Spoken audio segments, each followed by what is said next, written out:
Hey, it's Corey from mahalodotcom. This is your chance to comment and tell us who you'd like to see become the new host. If you live in the LA area and think you could do a better job, we encourage you to please submit a response video telling us why you could be the next great host of mahalodotcom. We really appreciate your feedback. Hi, my name is Gina Andres, and I am currently the marketing director of a creative agency called the Ideation Consultancy. I just started my own business this last year, but my marketing background consists of 10 years or so working in entertainment marketing for various studios such as Fox in national promotions, worked at Universal Music in new media, and then started working in the nonprofit field with the Foursquare Church, which is a denomination that oversees 2,000 domestic churches and over 60,000 international churches.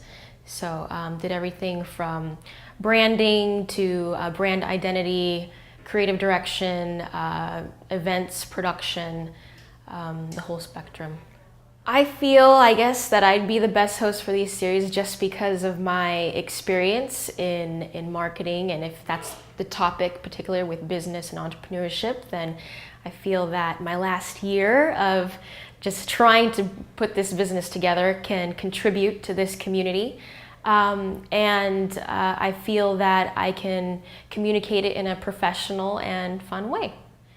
Ooh, challenges of doing a business by yourself is gaining new clients, gaining new business, particularly for our Full House creative agency. We really rely on finding new clients who are looking at marketing and branding or looking for that kind of service. The good thing is, because of the technological age, everyone needs to brand themselves today. You have to have a logo, or you have to have a headshot, or whatever it is, whether it's yourself or your company. So that's been working with us, but a lot of people have very limited budgets. Therefore, we need to get very creative with how we package the service to specific clients, and that can get challenging, but it's an adventure all at once too. I think the most profitable small businesses would be something that has to do with our internet-based technology. It would be whether it's an e-commerce, or if it's something to do with a social networking, some kind of network system that brings together a collaboration and different communities where they can share and collaborate their ideas. Because right now, a huge trend for a lot of companies is becoming an open source company where they actually share their ideas with one another, kind of like what Mahalo does. And this is what draws the crowds, and it encourages interactive collaboration and dialogue. And so in that, it's almost a self-promotion in itself.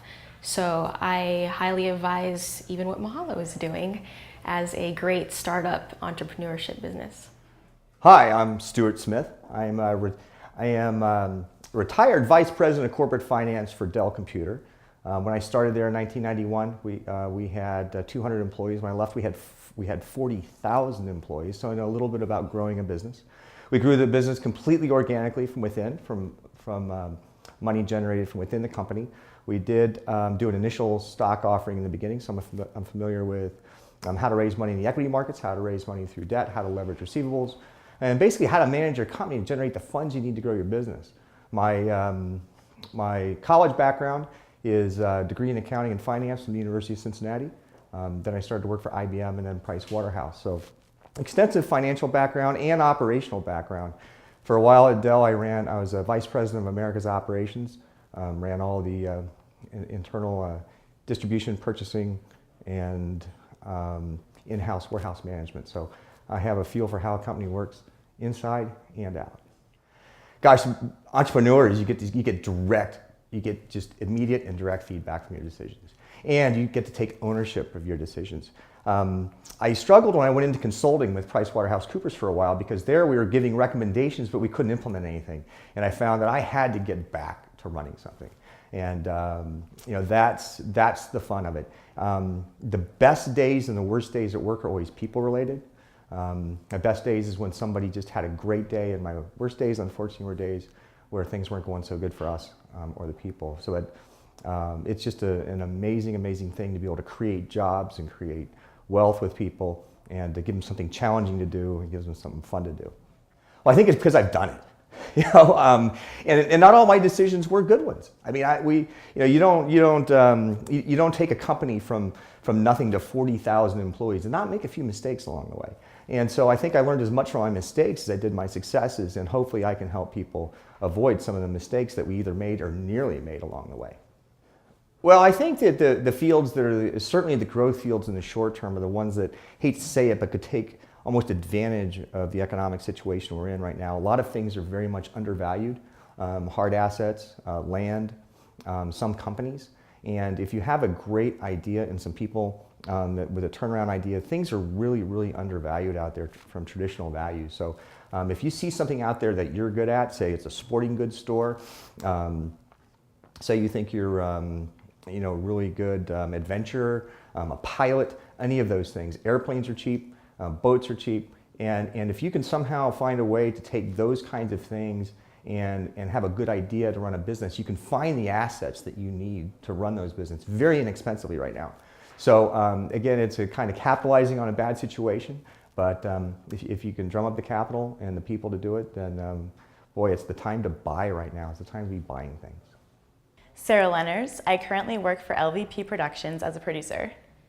Yeah, I actually went to Dartmouth College and studied economics. I specialized in finance and international economics while I was there. I did a mini thesis on merger arbitrage strategies. So I ran regressions on 7 years worth of data. I wanted to do 10, but my computer couldn't hold all that data, so I could only use 7.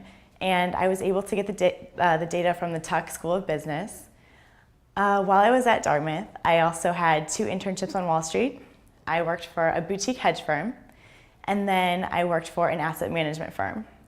I've also been on the trading floor in Chicago, the options floor, which is so much fun. It's very intense, but a lot of fun. I'm the best host for this series because I love finance. I love economics, I love the math, the problem solving, and I love entrepreneurs and everything like that. So I think I'm very excited and I would be great for this series. There are loans out there. I would suggest going to a bank first because they're really used to doing that. And they'll probably run like a credit score on you and all that stuff, but that's a really good place to start. Definitely bring your business plan and make sure you have an amount in mind and all the specific information like that. And I think that would be a really good place to start. I do use Facebook. I'm also on the Dartmouth Club of LA. I'm on the board. So one of my duties is the social media chair. So I do a lot of Facebooking for the Dartmouth Club of LA.